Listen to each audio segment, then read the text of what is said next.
Sebelumnya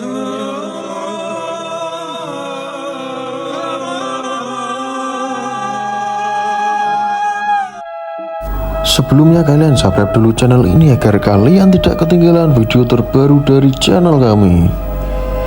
Taktik Kartanegara potong telinga utusan Mongol, pancing amarah Kubulekan. Kartanegara atau dikenal dengan Sri Maharaja Kartanegara merupakan raja terakhir yang memerintah kerajaan Singasari. Ia dipandang sebagai penguasa Jawa pertama yang punya keinginan besar untuk menyatukan Nusantara. Kartanegara adalah putra Wisnuwardana Raja Singasari tahun 1248 sampai 1268. Ibunya yakni Haning Hyung yang bergelar Jayawardani. Haning Hyung adalah putri dari Mahisa Wunga Teleng, putra sulung Ken Arok, pendiri Singasari dari Ken Dedes. Kepemimpinan dikuasai sampai bahkan kemasyhuran Kartanegara ini memancing penguasa Mongol, yaitu Kubulekan, untuk mengirim utusan ke Singasari. Tujuannya meminta sang raja mengakui kekuasaannya. Namun keinginan Kubulekan tak begitu saja dikabulkan. Raja Kartanegara yang sadar akan keagungannya dan kekuasaannya tidak sudi menyerah kepada Mongol. Kitab Negara Kartagama menuliskan Kartanegara disebut telah menguasai seluruh Jawa dan Sunda Madura.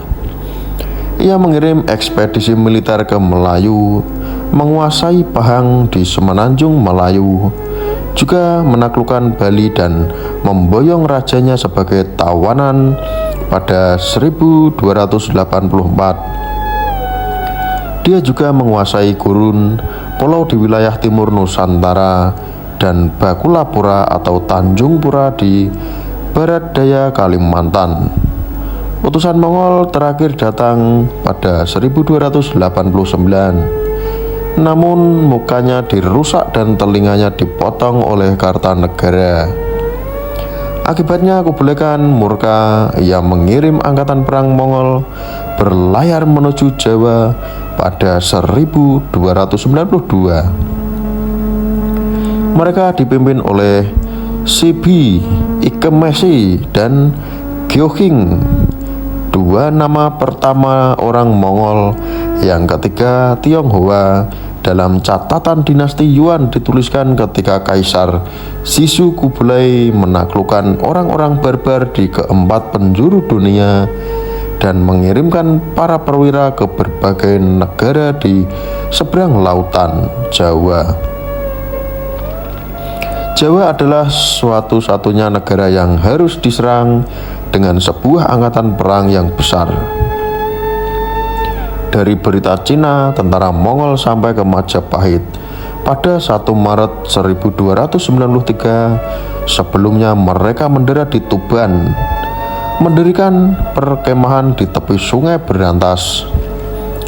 Namun peta perpolitikan di tanah Jawa telah merubah. Raja Kartanegara telah tewas dibunuh oleh Raja Jayakatwang dari Kediri.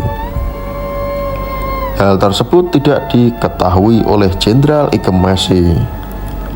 Kedatangan pasukan Mongol diketahui oleh Raden Wijaya yang telah bermukim di kawasan hutan tarik dekat Muara Kali Berantas. Raden Wijaya adalah menantu Kartanegara.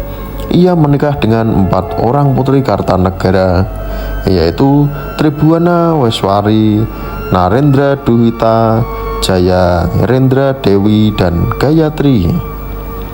Tribhuwana Weswari dipilih sebagai permaisuri, sedangkan yang lainnya dipilih sebagai selir. Sedangkan dalam Pararaton disebutkan bahwa Raden Wijaya hanya menikah 2 putri Kartanegara saja. Selain itu, Raden Wijaya juga memperistri seorang putri kerajaan Dharmasraya dari Sumatera bernama Darapetak. Putri ini dibawa dari ekspedisi Pamalayu oleh Kerajaan Singasari di Tanah Melayu pada tahun 1275 hingga 1286 Masehi. Kedatangan pasukan Mongol disambut oleh Raden Wijaya dengan sukacita akan dimanfaatkan untuk membalas dendam kepada Raja Jayakatwang yang telah menghancurkan Kerajaan Singasari dan membunuh Raja Jayanegara. Raden Wijaya dengan didampingi oleh Arya Wiraraja penguasa Sumenep menemui Jenderal Ikem Mese. Mereka meyakinkan Jenderal Ikem Mese akan ikut berperang. Raden Wijaya menawarkan bantuan dengan iming-iming harta rampasan perang dan putri-putri Jawa yang cantik. Bergabunglah dua kekuatan, yaitu pasukan Tartar di bawah pimpinan Jenderal Ikem Mese dan pasukan Raden Wijaya menyerang kerajaan Kediri. Pada 20 Maret 1293, tentara gabungan Raden Wijaya dan Mongol mengepung Jayakatwang. Mereka kocar-kacir dan terjun ke Sungai Berantas. Lebih dari 5.000 pasukan mati terbunuh. Jayakatwang mundur ke istana bersama pengikutnya. Namun dia berhasil dikepung. Sorenya Jayakatwang menyerah. Setelah kekalahan Kediri, Jenderal Sipi meminta janji putri-putri Jawa tersebut. Namun dengan kecerdikan Adipati Arya Wiraraja, utusan Mongol di bawah pimpinan Jenderal Kausing diminta menjemput para putri tersebut di desa Majapahit tanpa membawa senjata. Hal dikarenakan permohonan para putri yang dijanjikan yang masih trauma dengan senjata dan peperangan yang sering kali terjadi. Raden Wijaya meminta izin pulang ke Majapahit. Dia beralasan ingin menyiapkan upeti bagi kaisar. Dia pulang dengan dikawal 2 perwira dan 200 prajurit. Kemudian diadakan pesta besar-besaran untuk merayakan kemenangan mereka yang disambut dengan antusias oleh seluruh bala tentara Mongol. Arak disajikan dalam jumlah besar. Seluruh pasukan Mongol berpesta pora. Setelah seluruh pasukan Mongol larut dalam suasana kemenangan, tiba-tiba pasukan Raden Wijaya menyerang prajurit Mongol yang berkemah di Daha dan Canggu. Serangan pasukan Wijaya yang mendadak tidak diperhitungkan oleh tentara Mongol. Tentara Mongol kalang kabut dihantam oleh pasukan Raden Wijaya. Mereka yang selamat berlari menuju ke kapal. Mereka di muara Kali Berantas. Hal ini diikuti oleh pengusiran pasukan Mongol Tartar baik di pelabuhan Ujung Galuh Surabaya maupun di Kediri oleh pasukan Madura dan Laskar Majapahit. Peristiwa kekalahan pasukan Mongol di tanah Jawa terus dikenang oleh dinasti Yuan. Tercatat dalam arsip dinasti Yuan, termaksud dalam catatan Marco Polo, Mongol kehilangan 3.000 prajurit.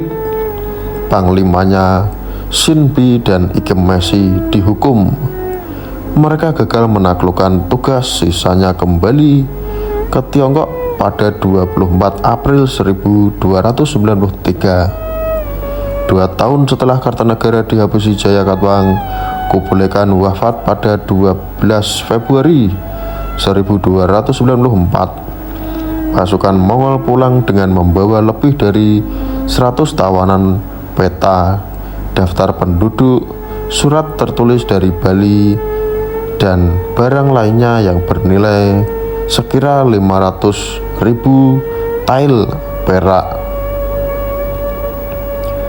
Beberapa bulan kemudian, setelah suasana kondusif, Raden Wijaya mendirikan kerajaan baru di kawasan hutan Tarik dengan nama Kerajaan Majapahit.